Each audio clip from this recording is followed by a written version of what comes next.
Eric Poe, thank you so much for doing this interview with us for our ELIME podcast.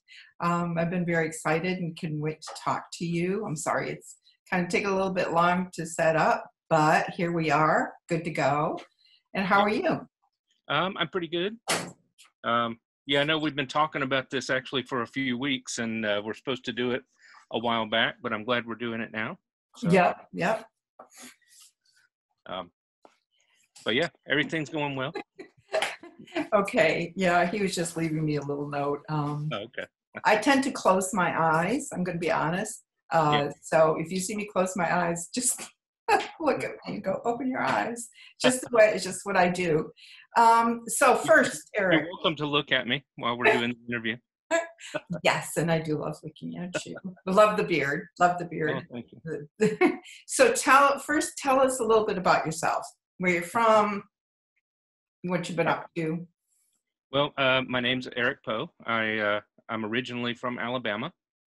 I was in the Air Force for 20 years, so I kind of traveled around the world a bit. Sorry. That's okay. Traveled around the world a little bit and wound up in Augusta, Georgia. And at that point, when I was getting ready to retire, and I did retire actually from the Air Force, I was looking for something to kind of occupy my time, and I discovered the Southeastern Filmmakers, which is a film group, people who are interested in filmmaking, writing, and directing or other aspects of filmmaking. Mm-hmm. And so that was kind of a place that I could put some of my energy, and that's really what got me started in the filmmaking process. Now, I've always loved films and television, so it was an easy step to go from that love of cinema to actually working in cinema. So, well, did you anything with film or video while you were in the Air Force? I did not. I never even acted on stage when I was in high school or anything. So the only thing I did while I was in the military, I kind of discovered that I could do speeches and things in front of people. And so kind of got past like the nervousness of doing that. And I sing some like karaoke kind of stuff. So I would do that sometimes. And when you do that enough, you kind of get over that nervousness that you have about being in front of people and performing in front of people. Oh, well, I hear Barbra Streisand still gets butterflies when she performs, so it's okay. I don't blame her. So when you joined Southeastern Filmmakers, did you have an idea of where you wanted to go with it, whether it was acting, directing, writing? Not particularly. I always was kind of a writer, writing short stories and things, and an artist in general. But so when I joined, I thought, it'd just be some way of kind of getting to know what people do in film and helping people make their films. So acting wasn't even really on my mind, which has been kind of what I've done mostly in film since then. And somebody was like, well, we always need extras and whatever. I'm like, okay, well, I mean, if that's what you need, I'm not here trying to get, on screen or anything like that. But then anyway, it turned into that anyway. So yeah, that wasn't really my intention. Probably more the writing aspect of it was what I was looking at then. Okay. So did Southeastern Filmmakers lead you to Wages of Sin? It did. There was no Wages of Sin at that time. Oh, okay. So tell us about Wages of Sin then. Yeah. When I first joined the Southeastern Filmmakers, they were making films already, but it was still a fairly small group. Like the people who would actively come out to the meetings, it was probably normally 10 to 15 people or less per meeting. And we would meet I think when I started coming out, we were meeting in the back room of a kind of a collectible shop in North Augusta. And that was the space that they had. I think they were renting that space, and they used part of it for a set. Chris Forbes was at least renting part of that, putting part of the money up for that rent. And Chris And Forbes is a prolific writer director in the area. he is. He's made numerous feature films, mostly Western and Civil War pictures, but he's done some horror films as well. Okay. And so anyway, I started going to the meetings there, and it was a small group, and kind of made up of different people who were doing different things. And the guys who became Wages of Sin were all members of that small group, particularly Stephen Gillum and Dan Beck. Mm-hmm. And Eric Miller was not actually coming to those meetings, but I met Eric Miller on a set. And Dan and Stephen and Eric were the core original group of Wages of Sin. So when they started that, it actually kind of grew out of them being, they enjoyed watching films together. They enjoyed low budget films. They enjoyed horror type films, grindhouse exploitation films, things like that, Mm-hmm. and independent films. And so they would watch these things and they would talk about them, and they would, Stephen a lot of times would make poster art and whatever, for things they were talking about just for fun. Mm-hmm. And that was Wages of Sin. And then eventually it grew into a podcast that Stephen and Dan were doing. They did a 31 Days of Horror podcast. And then it became the actual film production company that it is now. And so I knew those guys, and I was kind of contributing some storylines, ideas for some of their 30-second movies project that they did once upon a time, but I didn't actively become like a major part of it until a year or two later, I think. Okay. Yeah. Okay. So are you drawn to the horror genre? I do. I love the horror stuff. And I'll always jump back to that. I do watch other things too, but it's for the longest time when I was younger, I really didn't watch a lot of horror stuff. I would watch occasional horror movies, but probably my introduction to horror was when I was much younger, and we had an independent channel out of Birmingham that would run Universal monster movies on the weekends and stuff. So I got to see all the classic monsters from Universal, and that really started my interest and I guess in love of horror. As far as more modern stuff, probably in the 80s when we had one of the old satellite dishes my father had, and we had access to different cable channels, and I got to see, and it might have been when it originally came out, American Werewolf in London. Yes. Which was, it's still one of my favorites to this day when I watch, and the whole transformation scene was amazing. So. Mm-hmm. Yeah, for sure. Yeah, things have changed along those lines, but like I just was watching, I'm a Hammer film fan, and Okay. so, but also I just watched House of Wax and The Thing, two of my absolute favorites, and I gave them both to my son, and I said, you will watch these because you have to. If you love film, there's certain films that have to be watched, period, right? Even if you don't like them, if I don't like them, they need to be part of your background. Any cinephile will watch, has seen like American Werewolf in London, more than once. Oh yeah. Right. So we first met on a set for Old Man of the Rooks. So talk about that a little bit and our involvement with that. Well, so I said Wages of Sin had a project going on at one point, and it was their first one called 30-Second Movies, and that went on for a year. And then they did another project the next year called Artifactum, right, which was 12 directors, and each one did a chapter of an anthology. Mm-hmm.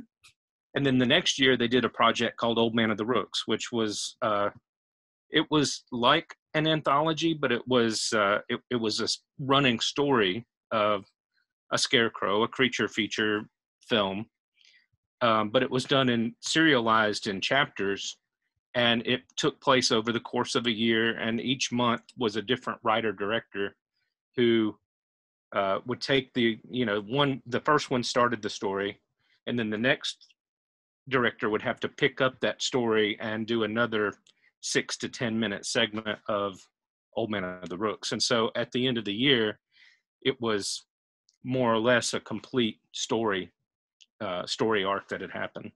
Right. And, Rachel Miller was the first writer director, and she and her daughter asked me if I would play a part in it. And so that's how I got started acting in it. I wasn't originally scheduled to be one of the directors, but one of the directors had to drop out. So I wound up being the director for the next to the last chapter of the whole series. So, but I know you and I had met at some of the meetings, I think maybe a couple of meetings of the Southeastern filmmakers, but we really got to know each other better when we were on set for I think it was chapter 2. I think it might have been Jezebel's. Okay. Annette's chapter that we did. We did chapter 6. So yes, we're promoting here. People can go watch Old Man of the Rooks. Yes. It's really a lot of fun, and it's local, and support. We always support local. So you had one in particular that we loved. Oh my gosh, the name is escaping me. I'm sorry. The transfer with the thing in the side. What was that one? Talk about that. Okay, it's actually that was the very first thing that I actually directed, which I say directed, but actually Nick Laws helped me a lot on that because I was in it, so I couldn't really direct effectively. And Nick had a lot of experience on set, but it's actually called Incubation Period. Yes. And so this actually goes back to the Artefactum project. The guys were doing Artefactum, and they asked me if I would do one of the Artefactum things. I'd never directed anything before, so I said, I'm not real comfortable doing it. So I kind of turned them down. And over that year that they were doing the Artefactum project, I said, well, what if people did fan films? And so it's basically a fan film of the Artefactum. And I created my own Artefactum and developed this whole story. And I really kind of wanted to see what we could do with special effects here, like practical special effects. And it's a pretty gory scene. That it is. And it's all practical. And the people, there were a couple of people here, Emily Schreiber and Brandon Woodward, who actually were the special effects team that put that together. And it still stands up. I actually had entered it into an online film festival last year. So these guys out of Massachusetts were running a film festival. It was all online, and it was all on Facebook. So you got your film to them, and they would set the line up, and you had to be logged in on their Facebook to watch the films. And it actually won one of their awards, which was the Herschel Gordon Lewis Award. And I think that was for like the best kill or the goriest kill or the goriest scene. Congratulations. So yeah, took that award, which was that was a lot of fun. And I actually got a couple of best acting awards out of that at some festivals as well. I don't know how that happened, but it did. Because you're a pretty good actor. So talk about your acting experiences, the films you've been in. Well, it's actually a lot more extensive than I realized when I started looking back. Because I've done, particularly with Chris Forbes, I've done a lot of parts in his Westerns and Civil War pictures. So, I mean, because he does several films per year now, those start adding up pretty quickly and you don't even realize it. But as far as feature films, and it doesn't even include the shorts and the series and these other things that I've done, but of feature films where I've had like my name in the credits as a character in the film or something. There's about 19 that are in distribution in some way. They're either available on streaming services, or they've had professional DVD pressings and sold at conventions and stores and things like that. So, but in addition to that, it's probably, I want to say there are about 6 or 7 or 8 other films that that are completed that just aren't in distribution yet. And probably the same number, 6 or 7 different ones that are in some form of production, just not completed yet. So as an actor, what's it like when you've completed a project? You said 6, 7, 8, and they're kind of like just out there not doing anything. Well, I mean, I'd love to see those finished. Mm-hmm. I don't know that some of them will ever be finished. My expectation is that they will be, Mm-hmm. especially if they're complete. I'd like to see them in distribution somewhere. Right. And I know there's several. Chris Forbes has several that he keeps revisiting those every so often and tries to do some updates or changes or something. And hopefully one day they'll get picked up by a distribution company and will be streaming out there. But for the time being, that's what it is. But he's not the only one. There's several other films that are out there that I have it on a list somewhere. But I just hope that they either get into distribution. The ones that are not done, I hope that the makers of those films can finish those films, because it's not just for me, because I mean, I'd love them to be out there for me, but it's for them. And the reason that you do those films is because that's somebody's, I'm sorry, that's somebody's dream. They've wanted to make that happen, and you want them to I want them to succeed in making that happen. Right. So, creatives love to create. Yes. And have to create, actually. So you've written, you've directed, and you've acted. I know you don't do, this, you've done sound. You did sound for us one time. But those are your 3 biggies. Do you have a favorite that you like? A favorite thing to do, you mean? Yeah. Mm-hmm. Probably it all becomes part of a bigger process. But I mean, I enjoy doing the acting. It can be stressful sometimes. Mm-hmm. But that's kind of a separate thing, like from anything else. The acting kind of is a standalone kind of thing. The writing, sometimes it overlaps with producing and being a producer, and being a director sometimes, since a lot of times you direct your own projects. Whatever you write, you direct it usually. I won't say in film in general, but in the indie world and here locally, if you write something, normally you're the person that directs it. I would say probably 60 or 70% of the time it's somebody directing their own stuff. So I like writing, but I know if I write, it's like there's more to it than just finishing the writing of it. Right. I do love writing, though. So when I finish a project or I get something complete, then that it's a good feeling. Good. To do. And that might be my favorite thing, is coming up with ideas and exploring those ideas.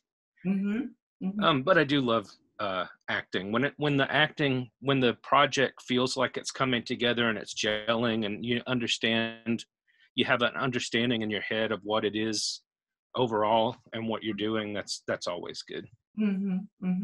Yeah, and there's some wonderful people in this area, in the Southeastern filmmakers, and even those who may not be a member, to work with. And one of the things I like about this area is everyone is very generous with their time and their help and their support. And that's just crucial to being able to get things done. Did COVID affect much plans that maybe you had in place or others? It absolutely did affect um, a lot of projects, like projects that might have been finished quicker took a lot longer. Um, People, even when we were taking precautions and uh, trying to meet up with each other to discuss things, Mm-hmm. it wasn't always extremely easy to do that. Mm-hmm. And in fact, on the project that I've been working on most recently, which is it's called Mother Noose Presents Once Upon a Nightmare, which is an anthology of horror films. Okay. It's complete, and um, I'm not sure what stage of getting the DVDs and the Blu-rays complete it's at, but it was conceived by Richard Tanner from a Buck Short Productions in Atlanta. We've worked with Richard on a number of projects, Right. and he asked me if I would do write and direct a title sequence for it, like a segment that where we could put the titles over it. And Ah, I had a specific agenda that he wanted me to do in the film, so I did one, but we actually had to film it last year during COVID. So we were particular about limiting the cast and limiting the interactions and wearing masks and all these other things. So oh, it wasn't a big production like it could have been if there was no COVID. Um, right. the actor and the actress that I used for the bulk of it are actually dating, so they were already connected, and it wasn't like they had to worry about infecting each other while we were on set. Right. So So that's and a lot of the shots actually of the actress, I mean, it's mostly she's riding a bike and she's mostly on her own. So yeah, it was not like like we were around a lot of people. It was kind of done uh, out of the spotlight right. and away from a lot of people. Right. So Well, yeah, it definitely affected the way we did things and right. how You had carefully just we had to went about adapt, right? To that. just have to adapt. Yeah. So So, what are you working on right now? well, right now, so far we've been working on Mother Noose has been the bulk of what we've been pushing, Mhm. promoting. It's actually in a film festival that's coming up in Awesome. April. It got picked up for Grindsploitation Film Festival, which is normally held in Chattanooga, Tennessee, but this year it's actually being held in Winchester, Virginia, Oh, um, because Grindsploitation has a sister festival called Genre Blast that is always held at the Alamo Draft House in Winchester.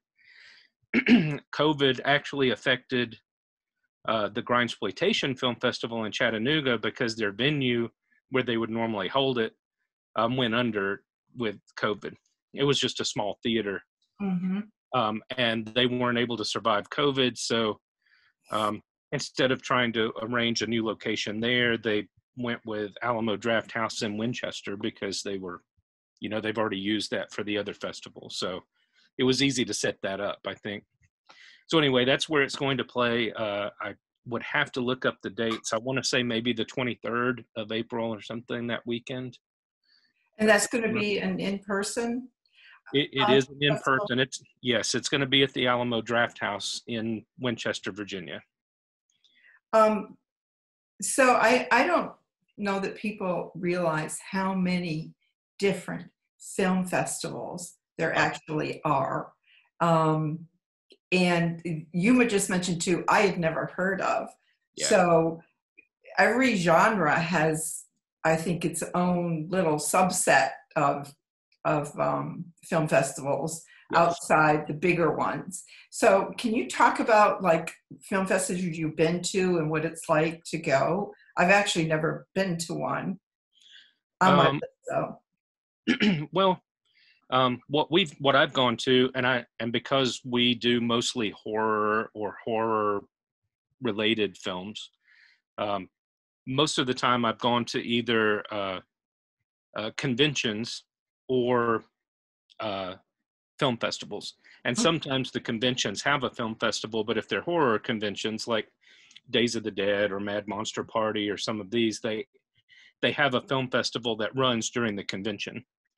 The film festivals, when you go to a film festival, it's kind of a different animal because it's all filmmakers who are there. So if you go to a convention, there are a lot of people who are just, fans or whatever, and people aren't really committed to the film festival. It's kind of like that's there and they can go. Film festivals you go to, and people are there for the film festival, and they'll sit through the whole thing for hours or several days. The the ones that we've gone to that are that I've gone to, and I've gone to usually with some of the Wages of Sin guys, that are our favorites would be Crimson Screen Horror Film Festival, which is in Charleston, South Carolina. And Crimson Screen is definitely horror-based films. They also do another one called South Carolina Underground Film Festival, which is not strictly horror. It's also held down in Charleston, but it's it's more broad in the type of films that they accept there. I haven't been to that festival, but Crimson Screen is great. Yeah. The Genre Blast I've been to several times in Winchester, Virginia. And I mean, Alamo Drafthouse is really nice. You can watch your film. You can order food right there from your chair. The people come in, they'll bring it to you, and you don't have to really get up and miss films, while you're there. So if you're there for a festival, you don't have to go running around and whatever. And the hotel is right there next to it. So it's, just convenient, really convenient. And they have a lot of good films, some really good quality films, good quality independent films that are run there, some features and shorts. I like how they do it too, where they match up. They'll have a feature and it'll be a block where this feature is going to be, but they'll usually run a couple of short films in that same block just before it. So you kind of get a few shorts that are, maybe sometimes they're linked to that feature by, maybe the same director or writer or something, or thematically it's a similar film. So that's good. So that's fun. Grindsploitation I went to last year. I had a film in there a short film called Cam Girl Killer. And that one in there. So went there last year, and I don't know if that would be for everybody. Like, it would be more like hardcore horror fans. It's a lot of exploitation kind of films. It's things that you won't see even at some other horror film fest. They're not necessarily mainstream horror films. So, but it was a lot of fun. We enjoyed it. The people who were there were fantastic, and they loved being there. And probably, almost everything that they showed, I was there for it. I was ready to watch what they had. They had some stuff that I'm not really into, because horror can get very extreme. There's a kind of subgenre called extreme horror. Oh. It's very it's not necessarily my style. It's usually a lot more violent, and the story is there's not as much of a story. It kind of focuses on the violence and gore and things like that. Okay. So it's not really my thing, but that's one of the things that they show there. So okay. Well, yeah, there's something for everybody. So, but yeah, you have to be hardcore fan to go to be Grindsploitation. But that's the one that's going to be at Alamo Drafthouse in Winchester this year. And not only do we have Mother Noose is going to play there, we actually have an old fake trailer we made called The Return of Sparrow Man that's going to play there. Oh, awesome. And my son came up with this idea years ago, and he told it to me, and so I wrote it up in a script format, and Wages of Sin produced that. And then my inappropriate animated monster dick is actually showing there also. That's pretty funny. I remember that. That's pretty funny. So So acting and directing and even going to film festivals can take time out of your family life. Are Yes. any of your family involved in any filmmaking? And I'm assuming they're supportive. They are. I mean, my children are all adults now. I Mhm. mean, um, and my wife is not a horror fan at all. So, Isn't that crazy? so yeah, that doesn't always work out so well. We don't really watch a lot of horror films together. Okay. Um, and but she is very supportive, and she has actually come out, to set sometimes if we needed someone to be there, if, or I tell her you're welcome to come to set and see what we're doing, and Uh-huh. she might sit in the room where we have the cast, when they're kind of in between takes or whatever. She's provided food for us on a number of occasions. So uh, one of the rules of thumb is you always feed your cast. Even if you can't pay them, you always feed your cast. And Absolutely. that absolute uh, rule, and she will make sure that happens. And so Awesome. when we were filming Mother Noose, we actually had one scene where we had several other actors come in to do these parts, and it was we filmed it outside. It was on a bike path, Hmm. and it was during COVID, so we're trying to be careful. So I told Susan what I needed, and she bought the stuff for me, and she brought it down there, and she kind of got us set up with sandwiches and whatever, kind of these Nice. individualized things, Hmm. so that we could feed the cast and keep them happy out there for a little while. And uh, Right. yeah, I think there were two, three, four, five. There were like seven of us maybe, I think, out there at that point. But again, trying to social distance and all that stuff. So It's hard. But that is another thing to mention is that most of the films that we work on, everyone is working for free. yes, There is not a lot of pay involved. I mean, there are with some things, but yeah, not for the most part. yeah. Some people, I don't know, and I don't know where all their money comes from. If it comes from crowdsourcing, or if it's their own money out of their own pocket, and they build it up over a period of time so they can Mhm. pay people. There are there are some directors who or producers who are able to pay people. Um, most of our projects, we don't make any money, and people loved. There are people who love to do the craft. They like to do the acting. There are people who love to run camera, and just people who are, either they do it because they love to do it, or they do it for the experience.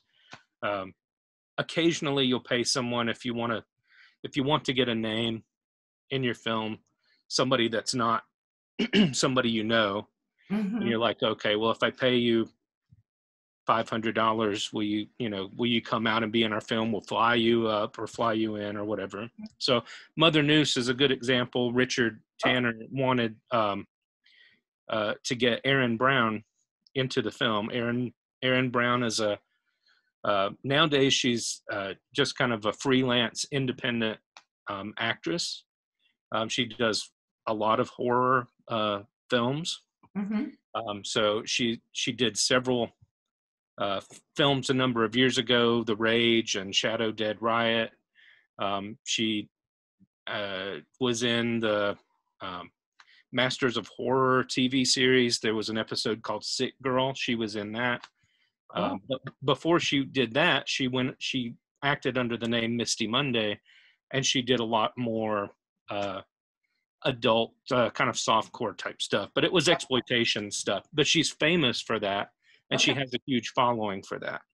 And so, um, she's not somebody who's local here. But Richard asked her if she would be in his film. I don't know how much he paid Okay. for that, but he flew her up to Atlanta, and we had her in Mother Noose. So she's kind of the name that we have in it. So, Right. Oh, that's nice. but I mean, those are the kind of things people do. If you want to use that, it helps with getting some distribution and stuff of your film when you have somebody with a name in it, Okay. like that. So, But most of us have, our income is someplace else. This is for, as you said, this is for the love of the craft and doing it. Yeah. yeah, for me, I can't speak for anybody else. For me, I'm not looking to turn it into some kind of a big paying gig. So if Mhm, I have a project I want to do, it's a passion project for me. mhm, And so I'm not looking to have somebody go, oh, well, let me pay you to come direct my other film over here. mhm, I'm not saying that I wouldn't do that if the mhm. opportunity came my way, but that's not what that's not my reason for doing film. Right. So, just to kind of clarify that, that's, I do it because I love to do it and I Mhm, want to do it. mhm. And if it turns out we can make some money at some point through distribution or something, great. But Great. it's not something that I count on happening. So Right, right. Um, do you like, and I'm asking this for a specific reason, do you like ghost story horrors too? I do, and actually, probably some of the movies that when I watch horror movies that actually, uh, because a lot of horror movies are not really scary to me now, especially I've watched a lot of horror movies, but ghost stories can be, ghost stories and possession stories, and I'm not sure why that is, but I'm a big fan of the Conjuring movies and Mhm, Annabelle mhm. movies. Like those kind of get me. Um, There's a new one on Netflix if you haven't seen it, called His House, okay, and it was really scary. I mean, really good scary. it's So a feature film. it's a feature film. Okay, Small film. I mean, there's like 4 or 5 actors in it, 2 okay, main characters and some others, smaller roles. But it's in a like a haunted house kind of thing. okay. But it's also, and and you may agree that some of the best films, whether they're horror films or ghost films, also can carry a message. His Yeah, house does carry a social message with it, um, yeah. but they don't have to. They don't have. I mean, as far as stories are concerned, I think if they don't always have to have a great big message to me, but I do like it to kind of follow the story format. I mean, what we've I don't think that people have to follow rules all the time with writing and stuff, but Mhm. I think just from experience over time, um, you know, thousands and thousands of years of writing and telling stories, we've kind of figured out what works as far as storytelling and the Right, kind of points you hit and having a character with a character arc and things that go along with the story. Those are the things that really resonate with us. And so I do like to, see that. You don't always get that in every film. And, particularly in independent film, you never know exactly what you're going to get. But I do like a good solid story in there as well. agree, But agree. I don't always have to have a big message or a big, No, no, I don't know if there was any message in incubation, except maybe be careful with experimentation. So that's always a good one, I guess. that's yes, it can always be a good one. What about reading? Do you read? Do you like to read? I used to read a lot. Yeah, Since I got into filmmaking, I don't read nearly as much as I used to, I hear that. because I'm usually focused on, I usually have some story that I'm trying to develop in my head, and that, uh, and that kind of takes my focus. So Okay, when I do read, I don't, uh, it's usually, I can't do something that's like very intensive reading. Um, and I can't tell you uh, the last new thing that I read. Probably it's probably been several years. The last new big thing I read was probably George R. R. Martin, whenever that came out. Oh, wow. And I'm not even sure that I ever finished book 5 when I was reading it, because I mean that's a huge undertaking. Yes, it is. Yes, Um, it is. so I did go back. I have been reading some Edgar Allan Poe short stories, rereading some that I've read before, and kind of toying with the idea of maybe trying to put a twist or spin on some of these, make some of these into some short films or something. And a while back, I reread Armistead Maupin's Tales of the City, which is not horror at all, by the way. No, it's not. But I just think his writing style is really good and easy, and I've read all the books before, so I can go back into those without having to like commit myself to trying to figure out what's going on. mm-hmm. And so it's almost like light reading because I've read it before. Because you've read it, sure. And so it doesn't take away from developing new stories and stuff myself, you know. Right, right. Are you a Stephen King fan? I used to be a big Stephen King fan. There was a time when it kind of got, I think it was probably some books that I wasn't really committed to. I think the whole Dark Tower thing was like, I'd read several and then I kind of was like, okay, I'm kind of done. And so I gave up altogether. But a few years ago, maybe 2 or 3 years ago, I picked up a few books on CD because I've still got a CD player in my van, and they were Stephen King. So I'd put those in and I'll listen to those. And so I listened to several of his more recent novels that I never read, actually physically read, but while I was traveling, back and forth to work or traveling on the road, to visit, family or friends or whatever. Right. So yeah, I used to be a much bigger Stephen King fan. I don't know if I could really commit to reading one now. I was never a fast reader anyway, so it takes me a longer time to read a book. Mm-hmm. So I know if I do it, it's a commitment for me.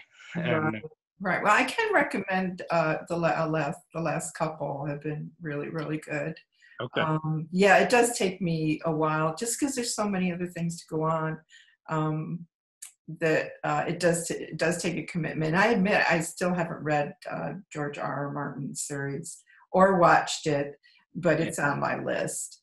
And speaking of Edgar Allan Poe, that's awesome. One of my favorite films, not just of his, but of Vincent Price, is The Pit and the Pendulum. I remember seeing that when I was a kid, and it never left my head.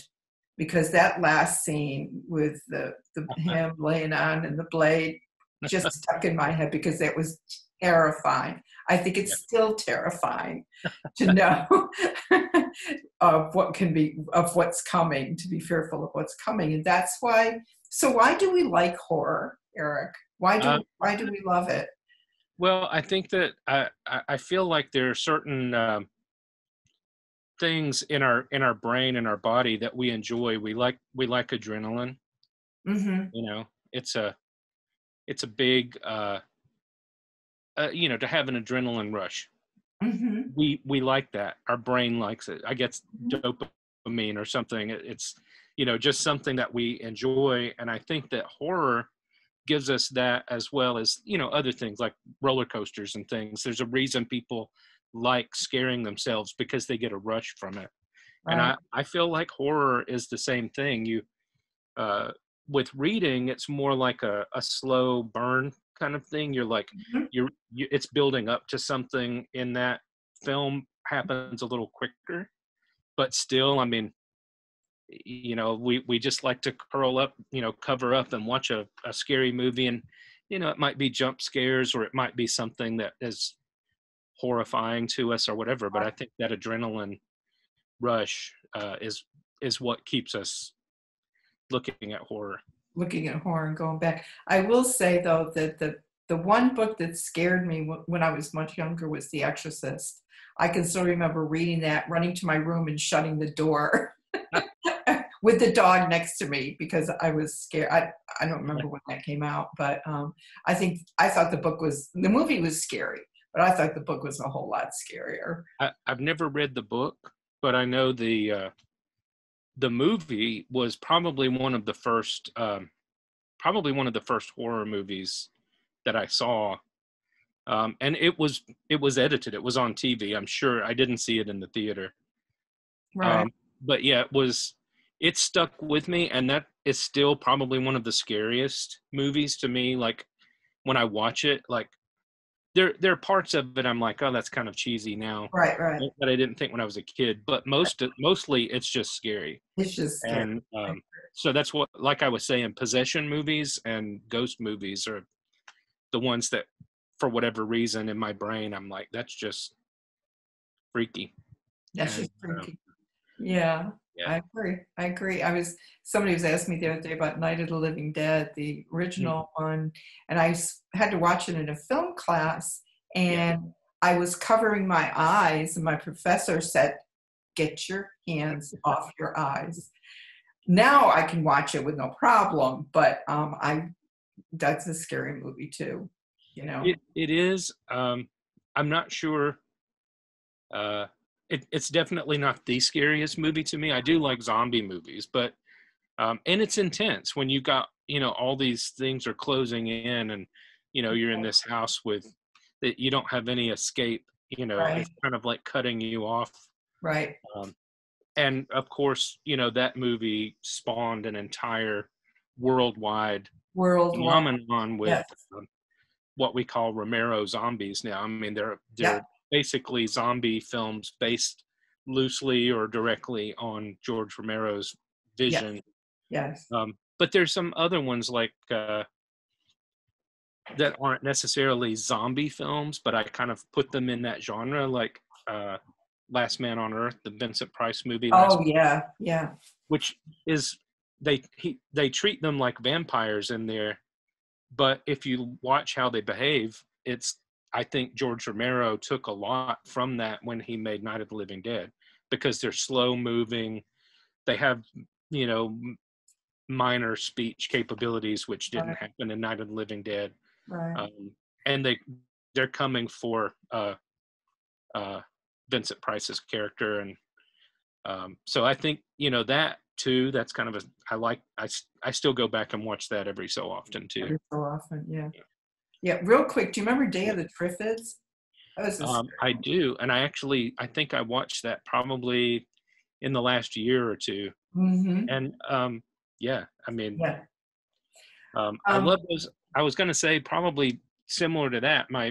One of my favorite series was the Invasion of the Body Snatchers. Like, there are 4 films, and I love all those films. I think we might have talked about that recently. Right, we did. But, Eric, it's been great. Okay. So I want to thank you. Already? Hi, I know. Hold on, you're good. Actually, what I'm going to do is stop the recording.